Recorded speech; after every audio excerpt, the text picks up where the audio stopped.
Hey, this is the Ken Ralston, Stephen Rosenbaum show of Effects Geekdom. We're going to talk to you today about how we did some of the effect shots on Contact, the motion picture. Crowds react to machine tearing itself apart. Okay, let's see what they're doing, those wacky crowds. This was a group of people, I guess, that we shot in Florida near Cape Canaveral, that we were going to put a machine in the distance blowing up and coming apart.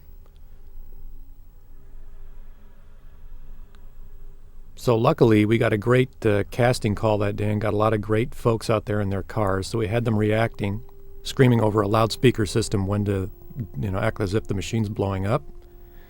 This, I believe, is our sky element that we decided to add into the shot without the machine. Because the sky was pretty boring that day, we wanted to make it more interesting. Whether it's gray or sunny, we still want to do something with the sky to make it more beautiful. Especially when it's such a key scene in the movie. So now we have our sky and our people doing the duck and cover. Don't look too close, some people are laughing. Now we start layering in the machine coming apart again. This was animated by Eric Armstrong and some of the guys in his department. You can start to see the rough placement of some of the pieces where they'll fall into the ocean, and then we have to add impact points for when that happens. Some of these splashes were shot to be used in different parts of the movie. Some of them were used in the ship scenes. High-speed, large splashes, that splashed up about 20 feet. Those were reduced down and put into the impact areas on some of the larger pieces of debris that hit into the ocean. This was also shot on the same night we did the rain for the ship and a lot of other elements that we had to shoot against a black background. A very wet night. And we shot a variety of speeds, and then we could look at the film the next day and see which one we wanted to use. So now you can see the water starting to get layered in to where the pieces hit. And we could see if it was working for us, if the size was correct. Here's some dust elements that were shot blowing up for a lot of different moments during this destruction scene. And this was shot on the Culver lot. This is the mat for the dust, so we could mat it on top of the background elements.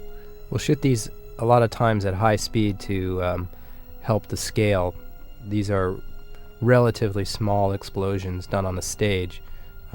Shooting them at high speed helps give the realism of larger scale. And this is just a variety of different types of atmospheric effects that need to all be layered in to make sense out of the shot. And different materials, too. There's Fuller's Earth. There's something called, there was like a chalk material that we used, diatomaceous earth. I'm not sure if we used that. And a lot of liquid nitrogen and other stuff. A lot of upfront thinking has to go on as to what type of elements you need. We choreograph out some of the basic motions and the camera angles, and then you really, when you go to these stage shoots, you have to figure out, okay, I want this splash to go that direction, I want this dust explosion to go that direction, and you try to cover as much of the angles as possible. This was, I had some guys line up along the side of this pool. This was in the middle of the desert, throwing rocks in here because I wanted little debris hits splashing into the water, and well, what better way than just having rocks thrown into a pool? We just would pull those off of the water surface. This was roughly the camera angle I needed, and we would just place them right into the scene for that appropriate shot.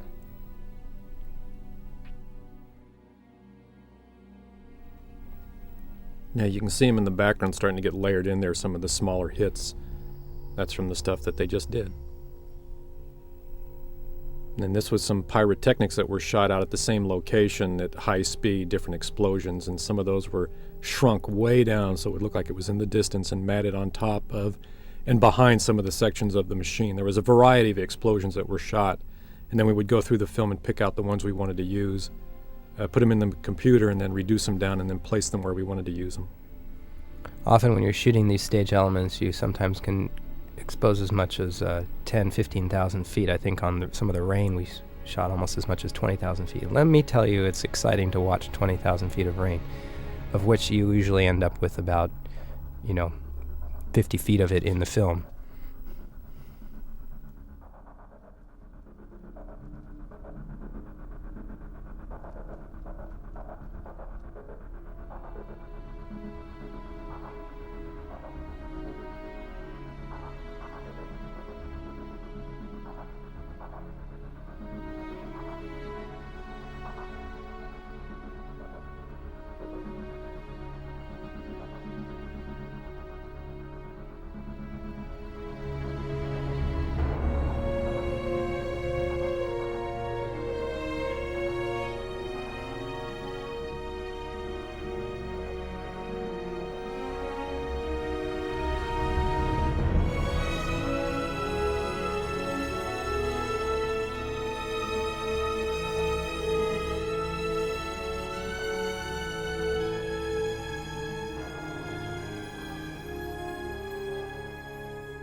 This is a reel showing you how some of the shots came together in the high-speed compositing part of the show. High-speed compositing is essentially another digital compositing tool where we piece different scenes together like a picture puzzle. It just is a little faster and a little more interactive and real time when you're working with it. Some of the other computer techniques take a lot longer and you don't see immediate results. Sitting down with Mark or some of the other high-speed compositing folks like Sheena Dougal and the rest, you can actually work out shots in a sitting instead of having to wait days to see results and see what you're doing.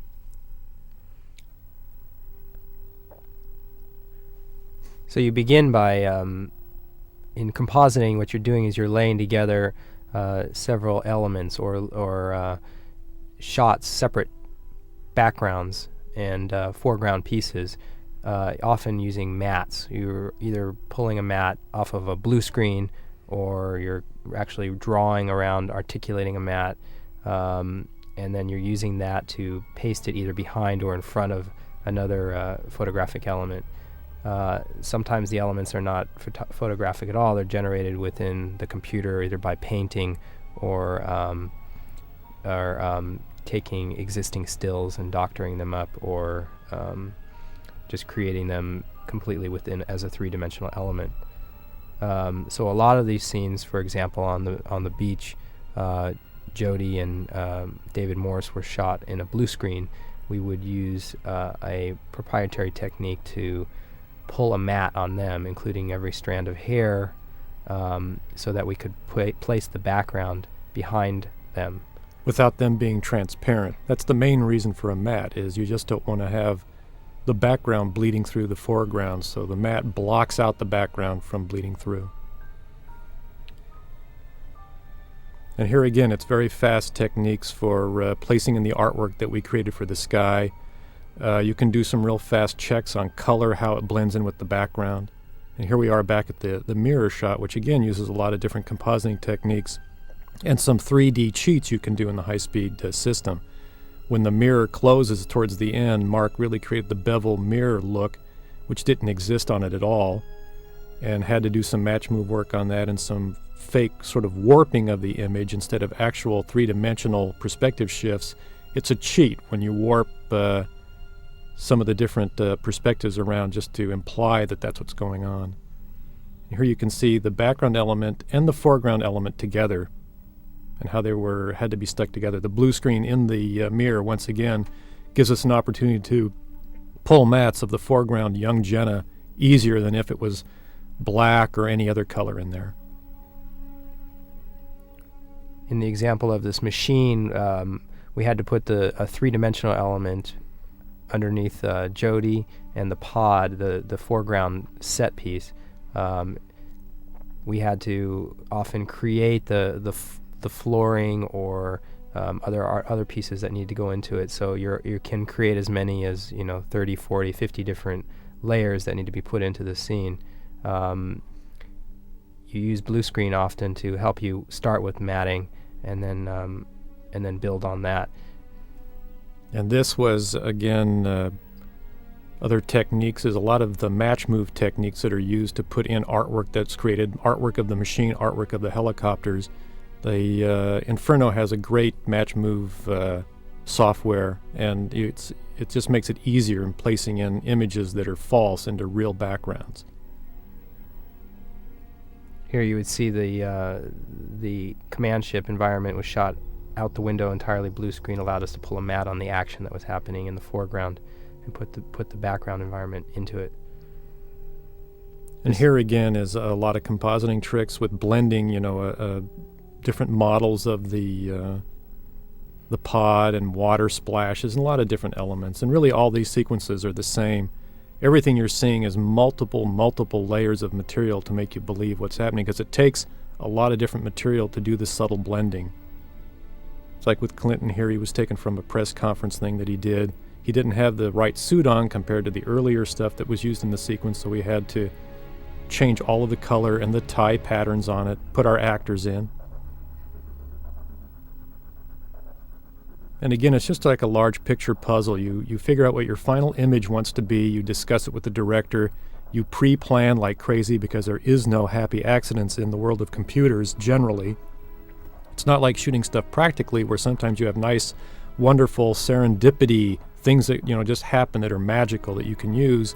You have to plan strategically for that feel, because it's a very complicated design trick to sort of come up with these moments that are sort of inspired and magical and make it feel spontaneous in the world of digital, because it has to be pre-planned to death. And that's a real trick.